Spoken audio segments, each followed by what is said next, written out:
Bismillahirrahmanirrahim. Assalamualaikum warahmatullahi wabarakatuh. Alhamdulillah, thumma alhamdulillah, salatu wassalamu ala rasulillah, nabiyina Muhammadin abdillah, wa la hawla wa la quwata illa billah, wa ba'd. Para pemirsa di mana saja berada, alhamdulillah pada kesempatan ini kita bisa bertemu lagi dalam rangka menjelaskan ilmu tentang bahasa Arab. Pada video sebelumnya kita sudah mengambil apa itu isim, apa itu fi'il, dan apa itu harf. Dengan kata sederhananya kita sudah ambil isim, yaitu kata benda, fi'il, kata kerja, dan harf ini merupakan kata bantu atau kata sambung dalam bahasa Arab. Nah, pada kesempatan ini kita akan mengambil materi tentang mu'rab dan mabni. Sebelum kita mengetahui mu'rab dan mabni, kita harus ketahui bersama bahwasanya ketika kita belajar tentang bahasa Arab, maka pada hakikatnya kita sedang belajar bagaimana melihat kata-kata dalam bahasa Arab itu berubah, atau bagaimana cara melihat perubahan kata dalam bahasa Arab. Nah, ditinjau dari sisi ini, maka kata-kata dalam bahasa Arab itu dibagi menjadi dua. Ada kata yang menerima perubahan dan ada kata yang tidak menerima perubahan. Dan ini kita sebut dengan mu'rab dan mabni. Arti sederhana, mu'rab adalah kata yang menerima perubahan, sedangkan yang mabni adalah kata yang tetap, yang tidak menerima perubahan. Dan perubahan yang dimaksud merupakan perubahan keadaan akhir dari sebuah kata. Sekarang kita akan ambil maknanya, makna daripada mu'rab. Al-mu'rab huwa ma yataghayyar akhiruhu bisabab ikhtilafil awamil ad-dakhilati alaih. Mu'rab adalah kata yang berubah keadaan akhirnya seiring dengan perubahan kedudukan posisi dalam kalimat. Jadi perubahan ini dipicu atau didorong oleh perubahan kedudukannya atau kedudukan kata dalam kalimat. Nah, contoh daripada mu'rab surah Ali Imran ayat 5. A'udzu billahi minasyaitonir rajim, min qablu hudan linnas wa anzalal furqan innal ladzina kafaru biayatillahi lahum adzabun syadid wallahu azizun dzuntiqam. Innallaha la yakhfa 'alaihi syai'un fil ardi wala fis sama.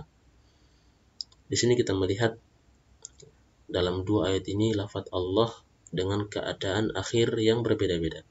Di sini ada lafaz Allahi dengan akhiran i, yang di sini akhiran u, wallahu, dan ini Allah berakhiran a. Nah, inilah yang disebut dengan mu'rab. Jadi perubahan akhir kata yang disebabkan oleh perbedaan atau perubahan posisi dalam sebuah kalimat. Baik, untuk yang mabni merupakan lawan daripada mu'rab, yaitu kata yang tidak menerima perubahan. Kita ambil makna yang dikemukakan oleh para ulama. Wal mabni huwa ma yalzam akhiruhu halatan wahidah walau ikhtalafatil awamil. Mabni adalah kata yang tidak berubah keadaan huruf akhirnya walau ada perubahan kedudukan atau posisi dalam kalimat. Jadi walaupun posisi kata ini berubah di mana saja, tempatnya di mana saja, maka kata ini tidak akan pernah berubah walaupun posisinya berubah. Ini yang kita sebut dengan mabni. Nah, contohnya di dalam ayat yang sama yang tadi dalam mu'rab, di sini kita bisa melihat ada huruf wa, di sini pun juga wa, di sini pun juga wa, tidak ada perubahan. Huruf wa ini tidak akan kita dapatkan berubah menjadi wi atau wu. Begitupun dengan huruf la. Di sini la, di sini pun juga la. Tidak akan kita dapatkan laan atau lain atau laun. Dia tidak akan pernah berubah, hurufnya seperti ini di akhir. Begitupun dengan huruf fi. Kita tidak akan dapatkan dia akan berubah menjadi fiya atau fiyu atau fi. Tetap dia akan fi, berbaris sukun di akhir. Baik, itu merupakan contoh daripada mabni. Dari sini kita sudah bisa mengambil satu kesimpulan bahwasanya yang mu'rab itu adalah kata yang berubah-ubah sesuai dengan posisi akhirnya, sedangkan yang mabni itu adalah kata yang tidak pernah berubah walaupun berbeda posisi-posisinya dalam kalimat. Di sini saya sudah memberikan ilustrasi dari ketiga kategori isim, fi'il, dan harf. Saya sudah memberikan ilustrasi dengan warna, bahwasanya yang isim ini mu'rabnya lebih banyak daripada yang mabni. Sedangkan yang fi'il adalah kebalikannya, mu'rabnya lebih sedikit daripada yang mabni. Dan untuk yang harf, semuanya adalah mabni. Tidak akan kita mendapati harf yang mu'rab atau harf atau jenis kata harf yang bisa berubah-ubah. Semuanya adalah mabni, adalah merupakan kata yang tidak menerima perubahan walaupun di mana saja posisinya. Ini yang kita makan dengan harf.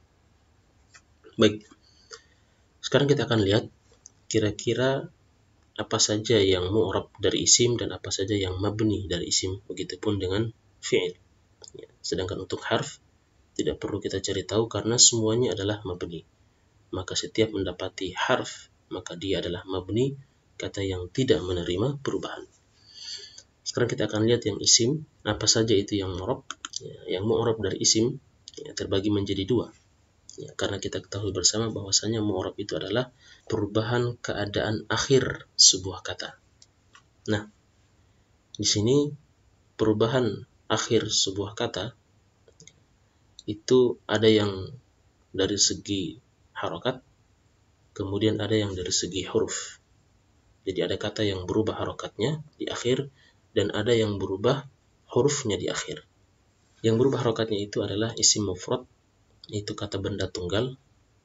Dan semua yang ada di sini kita akan ambil secara rinci pada video-video berikutnya insyaallah.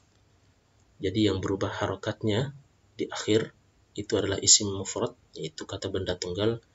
Ada yang namanya jamak taksir, kata yang tidak beraturan, jamaknya jamak tidak beraturan. Itu jamak artinya bentuk kata majmuk, kata banyak dalam bahasa Indonesia, tetapi tidak beraturan. Kemudian ada namanya jamak muannats salim, kata majmuk, beraturan untuk perempuan. Ini yang berubah harokatnya. Sedangkan yang berubah hurufnya di akhir dengan dipicu oleh kedudukan-kedudukannya atau karena berbeda kedudukannya dalam kalimat, ini kita sebut dengan mutsanna, yaitu kata yang ganda. Kemudian ada namanya jamak mudzakkaris salim, kata majmuk untuk laki-laki yang beraturan. Kemudian yang terakhir adalah al-asmaul khamsah. Al-asmaul khamsah itu kita namakan dengan isim-isim yang 5 atau kata benda yang 5 yang khusus untuk 5 kata ini. Nanti kita akan ambil pada video-video berikutnya insyaallah. Sedangkan untuk yang mabni daripada isim adalah hanya ada 3. Yang pertama adalah isim isyarah. Isim isyarah yang ini kata tunjuk. Contohnya adalah hadza, artinya ini, dan kawan-kawannya, maka ini masuk mabni daripada isim. Kemudian ada yang namanya isim mausul. Isim mausul ini sering kita artikan yang di dalam bahasa Arab. Contohnya adalah alladzi, dan kawan-kawannya ini masuk daripada mabni dari golongan isim. Yang terakhir adalah isim dhamir atau kata ganti dalam bahasa Arab yang ada 14.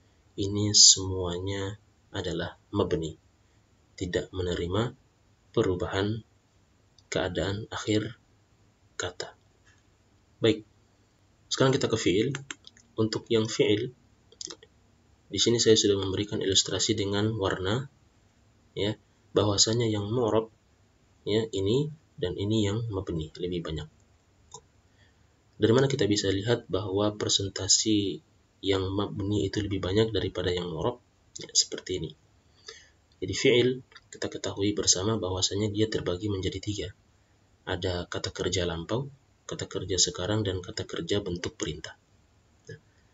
Dari ketiga kategori ini atau dari ketiga jenis fi'il ini ada 2 yang mabni dan ada 1 yang mu'rab.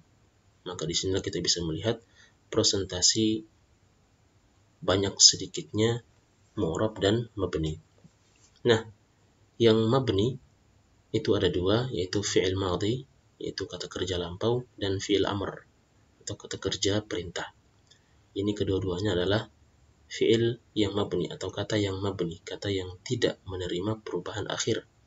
Sedangkan yang mu'rab itu ada satu, yaitu fi'il mudhari' atau kata kerja bentuk sekarang. Jadi inilah mu'rab dan mabni dari fi'il. Dan untuk yang harf tidak ada bagian karena semuanya adalah mabni. Nanti kita akan ambil lebih rinci apa saja itu huruf atau harf. Cukup sekian penjelasan kita pada video kali ini, mudah-mudahan bermanfaat. Wassalamualaikum warahmatullahi wabarakatuh.